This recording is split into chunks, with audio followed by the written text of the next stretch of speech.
onun umuduna müjde olmak ve sonra vermek istiyorum. Çünkü ben Hüdaparlıyım. Değerli misafirler, programımıza başlıyoruz. Sanat ve Şanlıurfa'nın en doğusuna gidiyoruz. Evet. Ceylanpınar adayımız Adnan Sağlam kardeşim. Buyurun efendim. Tamamladı. Ceylanpınar Hukuklular Sancağı Derneği kurucu başkanı. Şimdi oradan biraz Ceylanpınar'ın kuzeyine doğru gidiyoruz. Bismillah gidiyoruz. Bismillah parti teşkilatımızı kurduğumuz günden beri üstün bir çaba ve gayretle hizmet eden Ali Bilmez kardeşimiz Bismillah Belediye Başkan adayımız.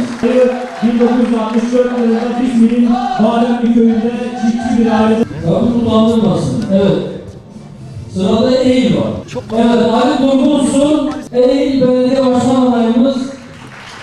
Ali Durgunsu Eğil İlçe Belediye Başkan adayı 1980 yılında Diyarbakır Eğil ilçesinde doğdu. Bizim 3. olan kongremizde bizim bir kardeşimiz bir dua etmişti. Hatırlayalım hep birlikte. Allah'ım bize öyle bir duruş ver ki bizim hiçbir düşmanımız kendisine zulm vereceğimiz korkusuna kapılmasın. Allah'ım bize öyle bir duruş ver ki hiçbir dostumuz kendisine iltimas geçeceğimiz ümidine kapılmasın.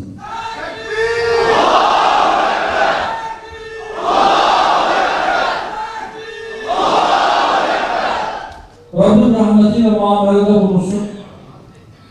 Onu sıddıklarla, enbiyayla, şühedayla birlikte haşreylesin. Cennetinde bizleri bir araya getirsin.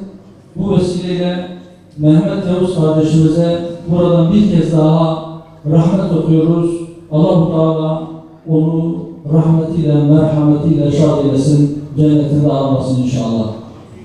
Kağıtlarıydı Mehmet Yavuz hocamız. Urfa'yla bir hukuku vardı.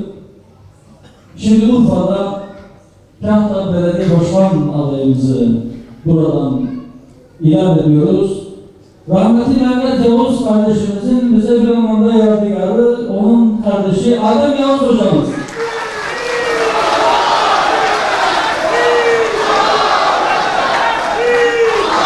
Adem Yavuz Kahta İlçe Belediye Başkan adayı 1980 yılında Adıyaman'ın Kahta ilçesinde doğdu. 1999 yılında İmam Hatip Lisesi. Evet, şimdi rahmetli Mehmet Yavuz hocamızın memleketinden benim memleketime geçiyoruz. Siirt İl Belediye Başkan adayımız Abdurrahman Öcalan kardeşimiz.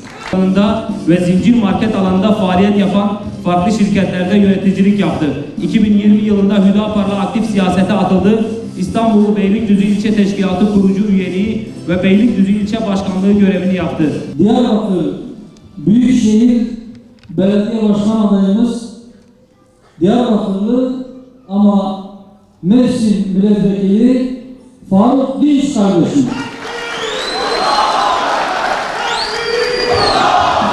Faruk Dinç, Diyarbakır Büyükşehir Belediye Başkan adayı 1985 yılında Diyarbakır'ın Dicle ilçesinde doğdu. İlkokulu Pekmezciler Köyü'nde, ortaokulu Kocaalan İbo'da tamamladı. Hazreti Eyüp ve Hazreti İbrahim'in memleketinde hani o Hazreti İbrahim ki ben batan şeyleri sevmem. La ökübbül afidin demişti. Evet, inşallah bizler de geçici olan makamları, mevkileri, sıfatları sadece birer araç olarak görürüz. Neyin aracı? Bu aziz milletimize, bu kadışınaz milletimize daha fazla hizmet edebilmenin aracı.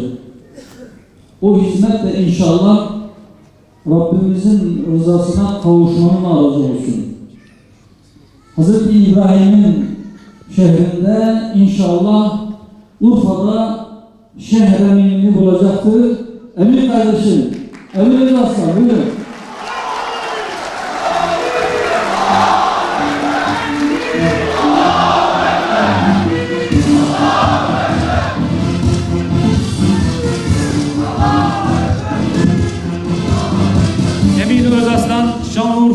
Büyükşehir Belediye Başkan adayı, 1979 yılında Şanlıurfa Suruç ilçesinde doğdu. İşletme mezunu olup uzun yıl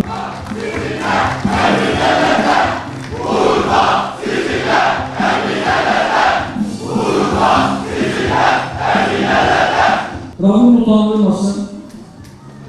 Eğer milletimiz teveccüh gösterir, Rabbim nasip eder ve bu kardeşlerimiz aday oldukları o hizmet makamlarına gelebilirlerse, ben buradan sizler adına, hepiniz adına, bütün milletimiz adına bu kardeşlerimden şu sözü istiyorum ve inşallah alıyorum. Bu makamlara oturan hiçbir hür alay Allah'ın izniyle o makamı kendi şahsi, ailevi, aşiret ya da grup menfaati için kullanmayı aklından bile geçirmeyecek.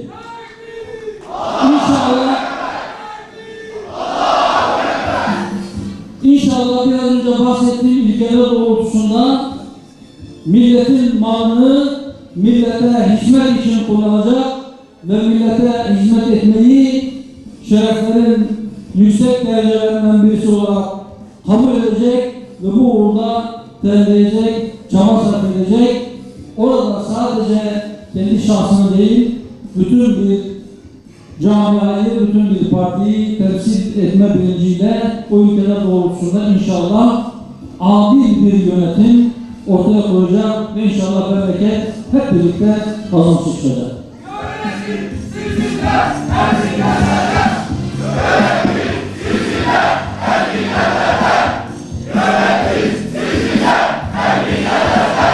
Rabbim utandırmasın. Rabbim mahcup etmesin. Rabbim muvaffak eylesin inşallah. Allah hepinizden razı olsun. değerli misafirler, genel başkanımıza ve belediye başkan adaylarımıza teşekkür ediyoruz.